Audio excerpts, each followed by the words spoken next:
Hello! Hi అండి అందరికీ. నేనైతే దసరా సెలవులొచ్చాయి కదా! అమ్మ వాళ్ళ ఇంటికైతే వచ్చేసానండి. ఇది సండే రోజు తీసిన వీడియో. మార్నింగే 8:30కి మా అమ్మ అయితే నాటుకోడి కర్రీ ప్రిపేర్ చేస్తుంది. టిఫిన్‌లోకైతే పూరి విత్ నాటుకోడి కర్రీ కాంబినేషన్ అయితే అదిరిపోయిద్ది కదా!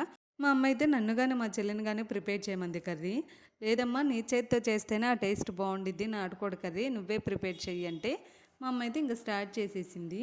టేస్ట్ అయితే అదిరిపోయిందండి. థిక్ గ్రేవీతో పూరీలోకి తింటుంటే సూపర్‌గా ఉంది.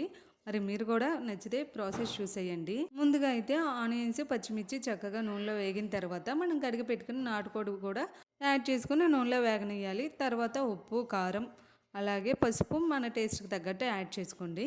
మొత్తం కలిపేసిన తర్వాత మూత పెట్టేసి మగ్గనియ్యాలి. వాటర్ మొత్తం రిలీజ్ అయ్యే టైంకి అప్పుడైతే అల్లం వెల్లుల్లిపాయ పేస్ట్ యాడ్ చేస్తారండి. అల్లం వెల్లుల్లిపాయ పేస్ట్‌లో వచ్చేసి అల్లం వెల్లుల్లితో పాటు కొంచెం గసగసాలు, జీడిపప్పు, చెక్క, లవంగం, ఇలాచి కలిపి పేస్ట్ చేస్తారు మెత్తగా. మనం గసగసాలు, జీడిపప్పు యాడ్ చేసాం కదండీ! గ్రేవీ చాలా తిక్కగా వచ్చిద్ది.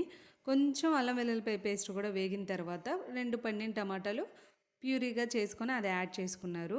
టమాటా కూడా కొద్దిగా మగ్గిన తర్వాత ఉప్పు, కారాలు మొత్తం చూసుకొని వాటర్ అడ్జస్ట్ చేసుకొని విజిల్‌కి పెట్టేసుకోండి. నాటుకోడి కదా! ఒక 10 విజిల్స్ దాకా రానియ్యండి.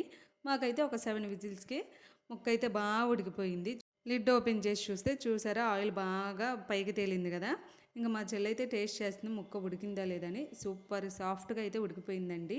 లాస్ట్‌లో ఇంకా చికెన్ మసాలా పౌడర్, గరం మసాలా అలాగే ధనియా పౌడర్ యాడ్ చేసుకొని కొద్దిగా కొత్తిమీరతో గార్నిష్ చేసుకొని దించేయడమే. కర్రీ అయితే చూస్తున్నారా థిక్ గ్రేవీతో యమ్మీ యమ్మీగా ఉంది కదా! మరి మీరు కూడా ట్రై చేసి ఎలా ఉందో కామెంట్ సెక్షన్‌లో కామెంట్ చేయండి.